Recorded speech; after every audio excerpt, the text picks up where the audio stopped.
Welcome back. Thanks for sticking with us. We just talked about the custody battle during a divorce, but what about the kids who are the focus of that battle? Of course, divorce is going to affect children, but as parents, how do you talk to them about the process and what it means for them? Well, we've called in a friend to the show for some advice this morning. Please help me welcome back Susan Harrington from Maison Vie. Welcome back to the show, Susan. Good morning, Malik, and I'm so glad we get to talk about the children. I really, really care about them. So true, as do I. And that's my first question for you. Plain and simple, how does divorce affect children? There are different answers. There are. Now, we have some long-term psychological research that really shows the impact of trauma on children. So divorce can be a trauma, but the parents' behavior from the marriage to the separation to the divorce is what makes a difference, is if it's traumatic or not traumatic. Because this research says it can impact them emotionally, mentally, physically, show up academically, show up behaviorally. So how the parents behave make all the difference in if the children are going to recover or not. It's so true. And before we talk about ways that children can cope with the divorce happening, the first thing parents need to do is tell them. Is there a best way for parents to tell their children that they're getting a divorce or just ending their romantic relationship? Absolutely. So how we tell them is that the important thing is the message we're trying to send. And if we send a message of we care about you, then the children are going to hear that. So the first thing you do is a meeting of everyone in the same room at the same time. It doesn't matter what the ages are. Everybody who's a child who's going to be impacted by this needs to be in the same room. It's really important that we say to them, we don't want to live together as parents. However, we still love you as parents. This is not about you. So, not having blame is a really important thing.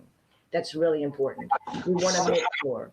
So true. And if you take a look at your screen right here, everyone, here are some strategies, some suggestions on how parents can successfully move through this divorce. Because, there is an emotional, there is a mental part to this. What are some of your suggestions? So it's important that parents keep that communication really clear, right? The first thing that's important is remembering you are co-parents, no matter how old you are, no matter how old the children are, you are still co-parents. And so putting their needs before your own and coordinating that care, having a co-parenting care plan is absolutely important. Now, this second one, this is dependent upon unique situations. So if abuse or neglect or allegations are part of that, then you remove each parent and only the parent who has that access. But in most situations, all parents need to have access to academic services, medical services for the child. And it's important to keep your promises to your kids. If you said you're going to go to this football game, go to that football game, right? Those are really important. The next thing is we need to keep our commitments to our children.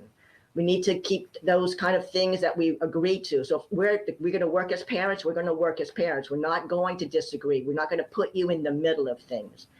It's really important that our co-parenting plan stays in action. And I think on the next slide are more of these as well, where the kids become the priority. So remembering that canceling your personal plans are the rarity. We need to keep the children as the priority in our activities. These will make sure the kids get that message of we matter. And then this last one, don't use the children to vent. Don't use the children to find out about what's happening. They're not spies. Don't use the children to talk about what the other partner's doing. It's not about that. You keep adult relationships adult and in child communications with the children. And you know what I find so interesting about all these suggestions, Susan? They are achievable, but it is easier said than done. For some kids out there, they may not be able to adjust to this so quickly. How can we tell if the kids are adjusting to a divorce or in a romantic relationship?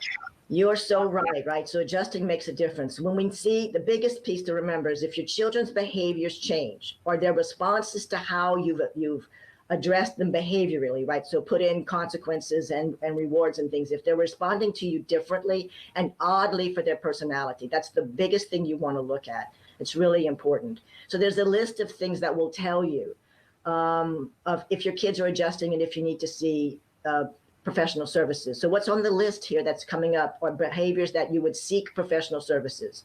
The first few weeks after they find this out, the first couple of months, you're going to see like odd behaviors. It's important you go and spend individual time with them and say, I can see that you're having a little sad moment. I can see that you're upset. Let's talk about this. I know the news that we told you is really important and it's really impacting you. Let's have a conversation. And that doesn't matter what age they are. They all want to have your attention to talk about that. And the next slide, there's a few more of those pieces to look at as well. And Susan, I want to ask you before we go, because I think this is such an important piece to the conversation that we're having. We're talking about how, parents can help their children, but obviously there was something going wrong in the relationship between the parents that caused them to get a divorce. How can parents work together when they're struggling to get along? So, family therapists do something that's really important. They help parents working through a divorce separate those two pieces. My emotional distress about what you did in our life and how do we work together as parents. Family therapists are really good at helping establish that co-parenting plan and helping them separate the parent system from the couple system. So it's a really important aspect because I'm going to have emotional distress. And I do want to say that a lot of the stuff we've talked about today, there's a lot of details on the Maison Vie New Orleans website to go and look at and read information. So, for example, telling a teenager versus telling a child. Susan Harrington, you're doing it again. Thank you so much for joining us this morning. And here's some good news, everyone. Like she said, there is more information on their website, MaisonVNewOrleans.com. But if you are in need of some help, you can set up an appointment by giving them a call at 504-452-5937.